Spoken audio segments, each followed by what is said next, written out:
welcome di konten kita hari ini. Kita akan keliling museum yang katanya membosankan. Beneran membosankan nggak ya? Ayo ikut kita.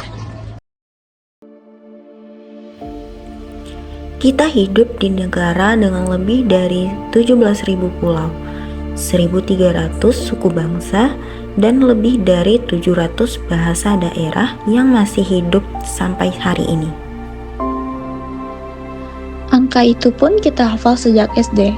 Tapi pernahkah kita beneran berhenti dan nanya ini semua cerita tentang apa, milik siapa, dan kenapa kita hampir nggak tahu apa-apa soal itu? Itulah yang disebut krisis literasi budaya. Bukan soal nggak bisa baca, tapi soal nggak mau atau nggak sempat untuk memahami.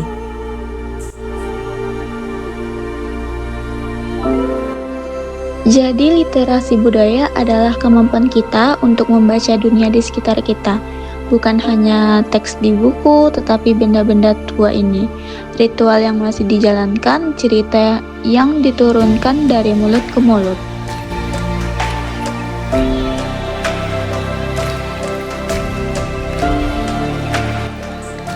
Generasi kita tumbuh dengan semua informasi di ujung jari. Tapi justru karena itu, kita sering melewatkan hal-hal yang butuh kita perlambat dulu untuk bisa dipahami.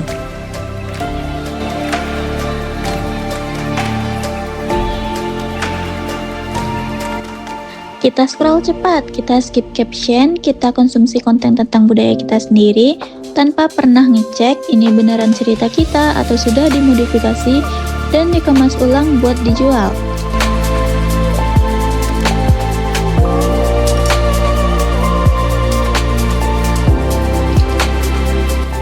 Di balik satu benda di museum ini ada ribuan tahun sejarah yang menunggu untuk dibaca, ribuan tangan yang membuatnya, serta ribuan cerita yang menyertainya.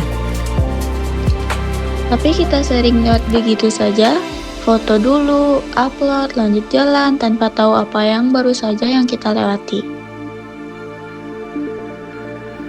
Kalau kamu nggak kenal sejarahmu, kamu akan terus jadi penonton di cerita yang seharusnya kamu perankan. Mulai dari yang kecil, baca satu caption hari ini, tanya satu pertanyaan yang selama ini kamu skip.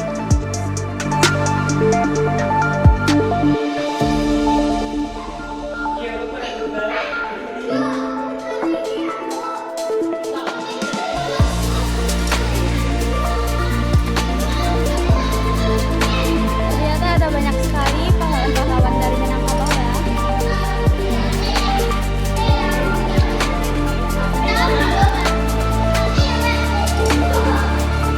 Warisan ini nyata, ia ada di sini menunggu, tapi ia tidak akan bertahan sendiri. Generasi kita sendiri yang akan memilih mau merawatnya atau membiarkannya atau perlahan bisa terlupakan.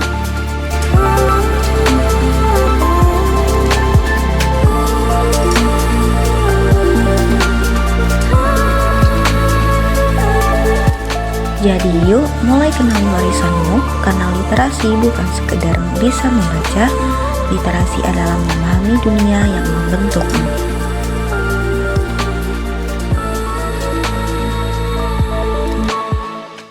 Ayo bisa lihat kelas di bawahnya.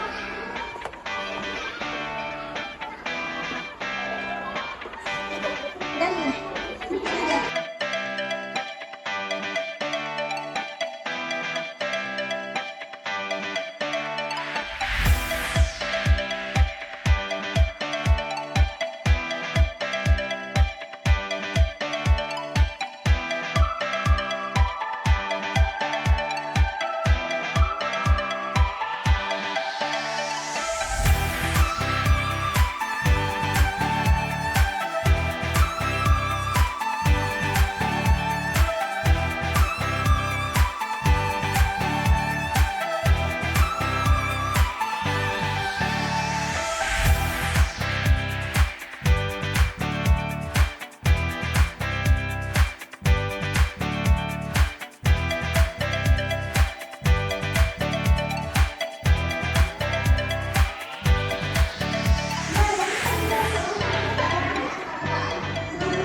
pada zaman dulu itu banyak macam dan beragam keramik yang ada di Minangkabau. Bisa dibuat dari bentuk piring yang dengan fungsinya sebagai wadah makanan atau dekorasi pada masyarakat Minangkabau.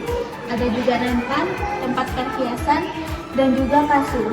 Pasu ini berfungsi sebagai wadah air dan makanan. Lalu juga ada teko, sendok, dan juga mangkuk. Lanjut kepada era sebelah ya guys. Jadi bahan keramik yang pecah ini terjadi karena adanya gempa pada waktu 2009. Terjadinya gempa bumi sehingga beberapa barang yang ada di museum terpecah belah. Dan ini temuan-temuan pecahan yang sudah ditemukan.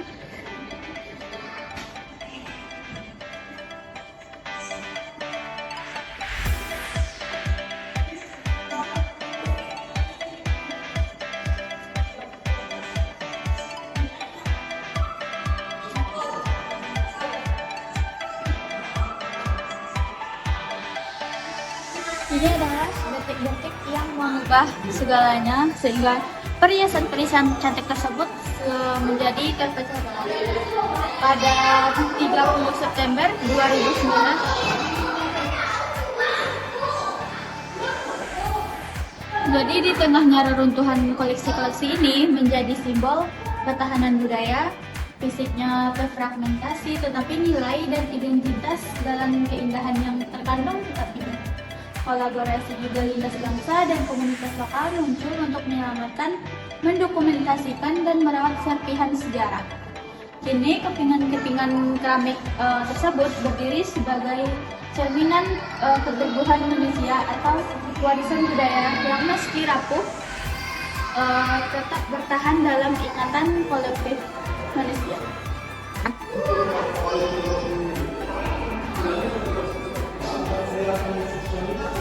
Ternyata ada 6.316 koleksi yang terdapat di museum. Salah satunya ini Museum Aditya Warman dari 10 kelompok museum lainnya. Keren banget guys. Untuk sekarang kita akan memasuki ruangan perhiasan masyarakat Minangkabau. Let's go!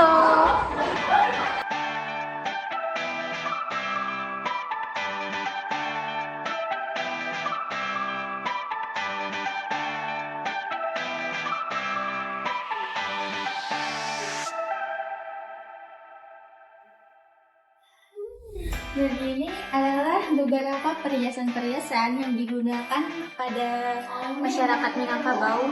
Tentunya pasti dalam rangka acara pernikahan, pengangkatan bunuh kandung, atau acara tentang dahulunya masyarakat Minangkabau.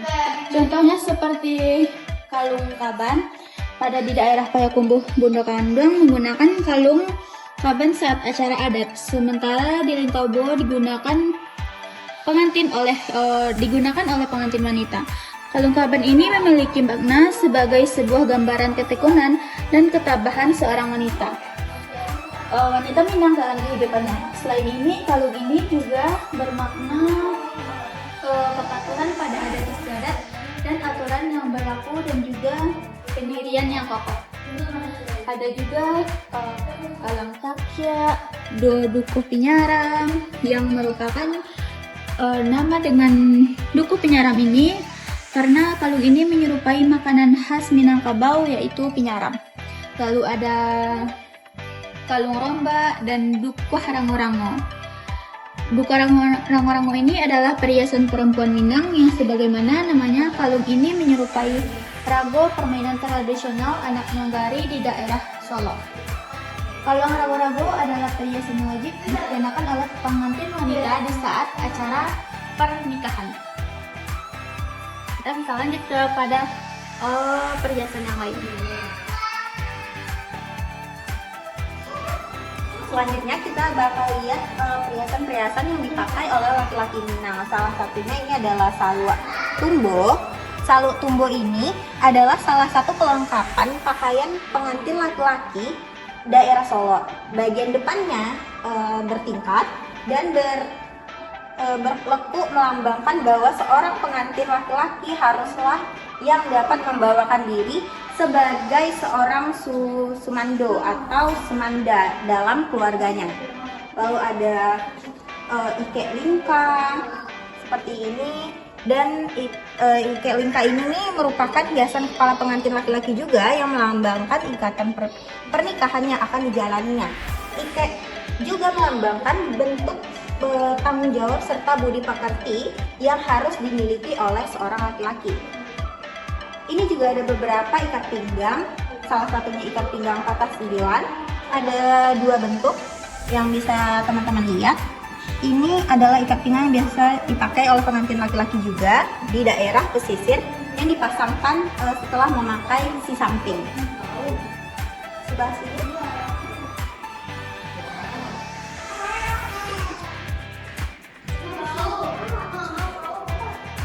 Selanjutnya kita berdua akan menjelaskan perhiasan kepala untuk di hari pernikahan wanita Minangkabau.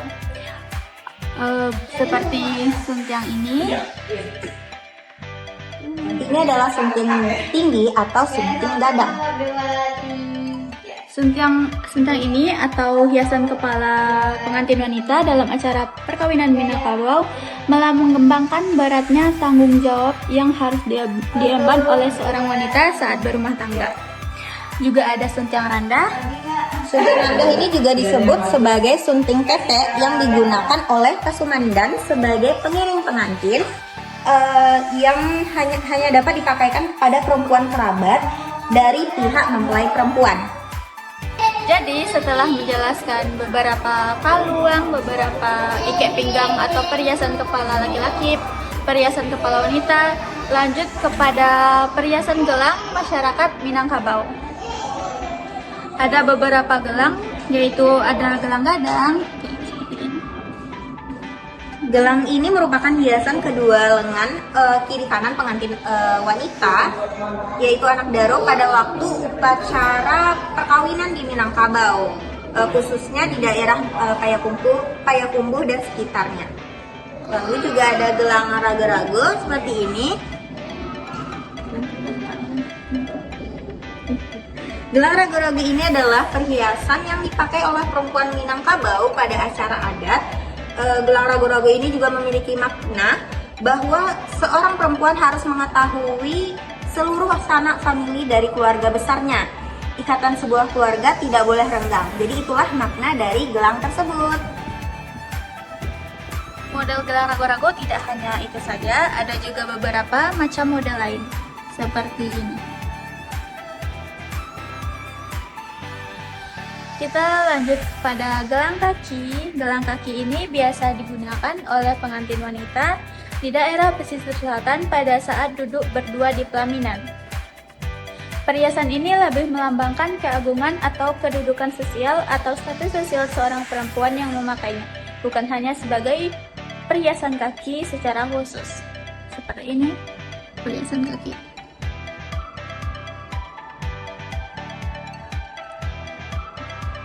Ada gelang panjang juga seperti yang bisa dilihat. Ada gelang sawe, warnanya perak ya teman-teman. Ada gelang-gelang lainnya. Ini ada gelang ular, seperti bentuk ular. Dan juga macam-macam gelang lainnya. Dan perhiasan penting lainnya itu adalah peniti dan bros yang biasa dipakai di baju pengantin perempuan. Ada gelang perak juga. Seperti ini bentuknya, gelang kayu, dan itu tadi bentuk-bentuk perhiasan selain kalung dan ikat pinggang milik lelaki. Mungkin untuk bagian perhiasan dari kami sedikit penjelasan, kita lanjut ke berikutnya.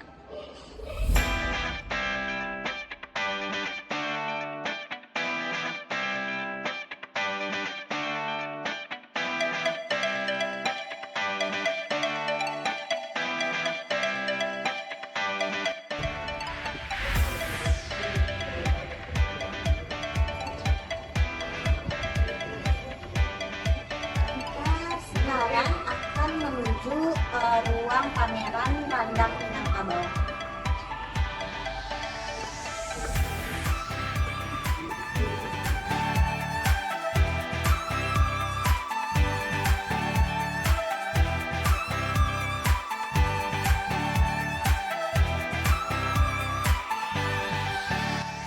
ini adalah peta rendang di Sumatera Barat.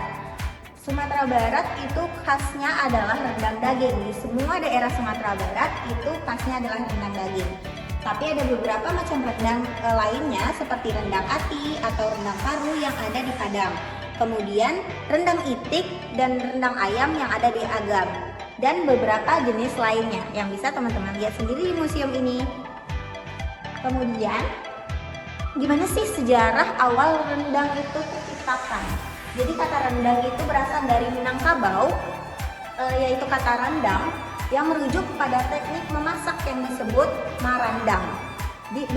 Itu tuh berawal dari kedatangan orang India dan Arab ke kawasan pantai darat Sumatera yang membawa rempah-rempah sejak abad ke-16 yang menandai masuknya pengaruh masakan India dalam budaya kuliner Sumatera Barat yang diperkirakan bahwa rendang telah ada pada masa Raja Adityawarman pada tahun 1347 sampai 1375 Masehi pada kerajaan Pagaruyung. Selama ini kita hanya memakan rendang tanpa tahu apa sih rendang itu. Jadi filosofi dari rendang itu adalah hidangan yang harus ada dalam setiap acara adat maupun acara keagamaan untuk menyambut tamu, kehormatan, serta hidangan spesial pada hari raya.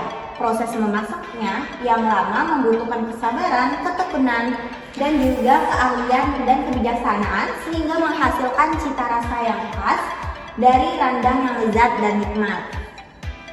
Ada makna tersendiri nih dari masakan rendang bagi masyarakat Minangkabau, yaitu musyawarah dan mufakat yang melambangkan keutuhan masyarakat Minang yang bersumber dari 4 bahan pokok, yaitu daging yang melambangkan minyak mama atau para pemimpin suku adat, lalu ada karambia atau kelapa yang melambangkan cadia pandai atau kaum intelektual, dan juga ada lado yang melambangkan alim ulama yang tegas untuk mengajarkan syariat agama, dan pemasak yaitu bumbu-bumbu lainnya yang melambangkan keseluruhan masyarakat Minangkabau.